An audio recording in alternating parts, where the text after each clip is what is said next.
नमस्कार मित्रों, आप सभी का अपने YouTube चैनल पर स्वागत है। इस वीडियो में देखेंगे भारतीय संविधान में वर्णित वे अनुसूचियां जिन्हें संविधान संशोधन अधिनियम के द्वारा जोड़ा गया। जैसा कि आप जानते हैं कि मूल संविधान में 8 अनुसूचियां थीं। इसके बाद महत्वपूर्ण अनुसूचियां और भी जोड़ी गई, 4 अनुसूचियां और जोड़ी जाती हैं, तो कुल वर्तमान में अनुसूचियों की संख्या 12 है। तो 9, 10, 11, 12 ये अनुसूचियां संविधान संशोधन अधिनियम के द्वारा जोड़ी जाती हैं। तो उस पर चर्चा करने वाले हैं और आपको विश्वास दिलाते हैं कि आपको इस वीडियो से काफ़ी कुछ नया सीखने को मिलेगा। बहुत छोटा सा वीडियो होगा लेकिन काफ़ी कुछ आपको सीखने को मिल जाएगा। ठीक है, प्रारंभ करते हैं। प्रथम संविधान संशोधन अधिनियम 1951। प्रथम संविधान संशोधन अधिनियम लागू हुआ, ये भी प्रश्न पूछा जा सकता है। अभी तक नहीं पूछा गया है लेकिन संभावना है। क्योंकि इस टाइप के प्रश्न पूछे जा चुके हैं। अभी बताएंगे कहाँ पर प्रश्न इस टाइप का पूछा गया। तो प्रथम संविधान संशोधन अधिनियम पहला है, इसलिए महत्वपूर्ण हो जाता है। लागू होता है 18 जून 1951 को। पूरी तिथि याद रखिएगा, 18 जून 1951 को प्रथम संविधान संशोधन अधिनियम लागू होता है। यहाँ से पहला प्रश्न यही बनता है कि प्रथम संविधान संशोधन अधिनियम कब हुआ, तो 1951 याद रखना है आपको, पूछा जा चुका है प्रश्न। इसके तहत संविधान में 9वीं अनुसूची जोड़ी गई। प्रथम संविधान संशोधन अधिनियम के माध्यम से 9वीं अनुसूची जोड़ी जाती है जो कि भूमि सुधारों से संबंधित है, यानी भूमि सुधार से संबंधित है संविधान की 9वीं अनुसूची। एक महत्वपूर्ण तथ्य याद रखिएगा, हो सकता है आपने ना पढ़ा हो और आप में से कई लोगों ने पढ़ा भी होगा। कोहेल्लो केस भी 9वीं अनुसूची से संबंधित है। ये प्रश्न पूछा जा चुका है। कोहेल्लो केस भी 9वीं अनुसूची से संबंधित है। सिर्फ आपको इतना यहाँ पर याद रखना है। ये था प्रथम संविधान संशोधन अधिनियम जिसके माध्यम से 9वीं अनुसूची जोड़ी जाती है। आइए देखते हैं अगली अनुसूची। देखिए, 52वां संविधान संशोधन अधिनियम 1985। ये 1952 नहीं है, ये 52वां है संविधान संशोधन अधिनियम और वर्ष है 1985। यहाँ पर कन्फ्यूजन हो जाता है कि 1951 में तो पहली हुई थी, तो 1952 नहीं है। ये 52वां संविधान संशोधन अधिनियम 1985 का, जो वहाँ पर 1951 है वो यहाँ पर 1985 है। चलिए, आप समझ रहे होंगे। 52वां संविधान संशोधन अधिनियम लागू कब होता है, इस डेट को भी आप याद रख सकते हैं। 15 फरवरी 1985 को, 15 फरवरी 1985 को 52वां संविधान संशोधन अधिनियम लागू होता है। इसके तहत संविधान में 10वीं अनुसूची जोड़ी गई। 10वीं अनुसूची जो कि दल बदल से संबंधित है, 10वीं अनुसूची जोड़ी जाती है 52वां संविधान संशोधन अधिनियम 1985 के द्वारा। एक और मामला है जो कि 10वीं अनुसूची से संबंधित है, प्रश्न पूछा जा चुका है कि हो तो होलोहन बनाम जाचिल्लू मामले का संबंध 10वीं अनुसूची से है। कि हो तो होलोहन बनाम जाचिल्लू मामले का संबंध 10वीं अनुसूची से है। इस पॉइंट को भी आपको याद रखना है, ये पॉइंट पूछा जा चुका है परीक्षा में। ठीक है, आगे प्रश्न देखने से पहले आपको बता देते हैं, यहाँ से पहले अब देखिएगा 73वां और 74वां संविधान संशोधन अधिनियम 1992। पहला प्रश्न यहाँ से ये पूछा गया कि जब 73वां संविधान संशोधन अधिनियम और 74वां संविधान संशोधन अधिनियम इस समय जब हो रहा था ये, तो इस समय भारत के प्रधानमंत्री पद पर कौन थे, तो उत्तर हो जाएगा PV नरसिम्हा राव जी थे 73वें और 74वें संविधान संशोधन अधिनियम के समय। ठीक है, इस बात को याद रखिए क्योंकि यह प्रश्न पूछा जा चुका है। अब देखते हैं 73वें संविधान संशोधन अधिनियम 1992 के बारे में।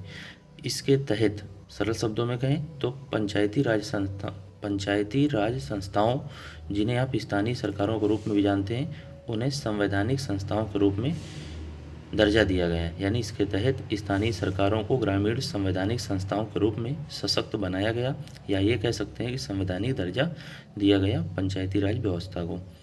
तथा 11वीं अनुसूची जोड़ी गई, यानी 73वें संविधान संशोधन के माध्यम से 11वीं अनुसूची जोड़ी गई। इसमें किस बात का प्रावधान है वो आपको बता दिया। जो 11वीं अनुसूची जोड़ी जाती है तो पंचायती राज जो संस्थाएं उनको कितने विषय दिए गए, तो 29 विषय दिए गए, 29 यानी 29 विषय दिए गए।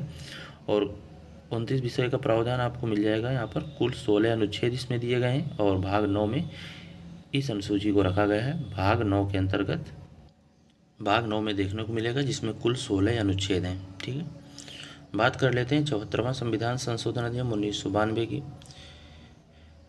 इसके तहत 12वीं अनुसूची जोड़ी गई जो कि शहरी स्थानीय सरकारों का गठन से संबंधित है, यानी शहरी स्थानीय जो सरकारें हैं उनको भी संवैधानिक दर्जा दिया गया इसके माध्यम से। इसमें 18 विषय हैं और 18 ही अनुच्छेद हैं। 18 विषय, 18 अनुच्छेद और भाग 9A में प्रावधान मिलता है, ये बात याद रखिएगा। देखिए प्रश्न कैसे पूछा गया है, इतनी बातें तो आपने पढ़ा होगा, जो भी बताई आपको 73वें और 74वें संविधान संशोधन अधिनियम के बारे में। 73वां और 74वां संविधान संशोधन दिसंबर 1992 में पारित हुआ। देखिए कितना बढ़िया प्रश्न पूछा गया, और प्रश्न कहाँ पूछा गया, तो UPSSC पेट 2023 में पूछा गया कि 73वां और 74वां संविधान संशोधन दिसंबर 1992 में पारित हुआ। ये दिसंबर भी विकल्प में था और 1992 भी विकल्प में था। तो दिसंबर 1992 में पारित हुआ था, तो आप कहेंगे जब 92 में पारित हुआ तो लागू कब हुआ, तो ये दोनों प्रश्न भी पूछे जा चुके हैं कहीं ना कहीं।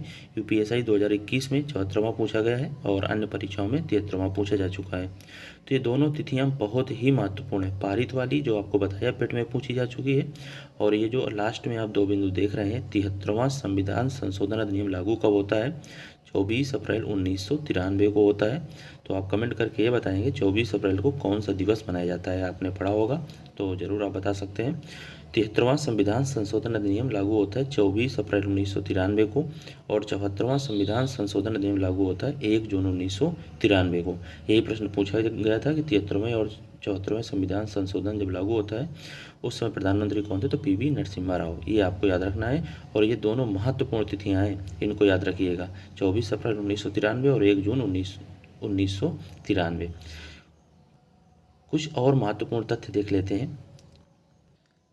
यहाँ से भी प्रश्न पूछा जा चुका है कि 73वें संविधान संशोधन को सर्वप्रथम लागू या अभिपालन करने वाला राज्य कौन था, मध्य प्रदेश। यानी जब 73वां संविधान संशोधन लागू होता है उसका अभिपालन करने वाला पहला राज्य कौन सा है, मध्य प्रदेश। लेकिन आपने क्या पढ़ा होगा, थोड़ा सा कन्फ्यूजन हो जाता है यहाँ पर, थोड़ा सा होता है। अगर आपने 2-3 बार पढ़ी हैं बातें तो आपको दिक्कत होने वाली नहीं है। क्या हो सकता था, बलवंत राय मेहता समिति का नाम सुना होगा ने त्रिस्तरीय पंचायतों के गठन, त्रिस्तरीय भी पूछा गया है, पंचायतों के गठन की सिफारिश की। इनकी सिफारिश के आधार पर पंडित जवाहरलाल नेहरू ने 2 अक्टूबर 1959 को राजस्थान के नागौर जिले के बगदरी गांव, इसका बागड़ी भी गांव मिल जाता है नाम, बगदरी गांव में पंचायती राज व्यवस्था का उद्घाटन किया। देखिए 2 अक्टूबर 1959 को राजस्थान के नागौर जिले के बगदरी गांव में पंचायती राज व्यवस्था का उद्घाटन किया था पंडित जवाहरलाल नेहरू ने।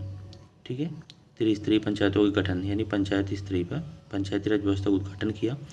तत्पश्चात आंध्र प्रदेश भी इस व्यवस्था को अपने यहाँ लागू कर पंचायती राज प्रणाली लागू करने वाला दूसरा राज्य बना 11 अक्टूबर 1959 को। देखिए 2 अक्टूबर को राजस्थान और दूसरा राज्य बना 11 अक्टूबर 1959 को, कौन सा, आंध्र प्रदेश। ये दोनों प्रश्न पूछे जा चुके हैं। ये 1959 की बात है। 1973वां संविधान संशोधन लागू होता है 24 अप्रैल 1993 को। उसका अभिपालन करने वाला जो राज्य बनता है वो मध्य प्रदेश है। यहाँ से 3 राज्य आपके सामने आ रहे होंगे, मध्य प्रदेश, राजस्थान और आंध्र प्रदेश। उम्मीद है कि आप अंतर भी समझ पाए होंगे कि कहाँ पर कौन सा प्रश्न अगर आता है, किस टाइप का प्रश्न भी आ जाए, किसी भी टाइप का प्रश्न आ जाए, आप इन तीनों में अंतर कर पाएंगे और आप उत्तर सही करेंगे। ये थे महत्वपूर्ण तथ्य। जानकारी अगर आपको अच्छी लगी हो तो आप चैनल को सब्सक्राइब कर सकते हैं। फिर मिलेंगे किसी अन्य जानकारी के साथ। जय हिंद।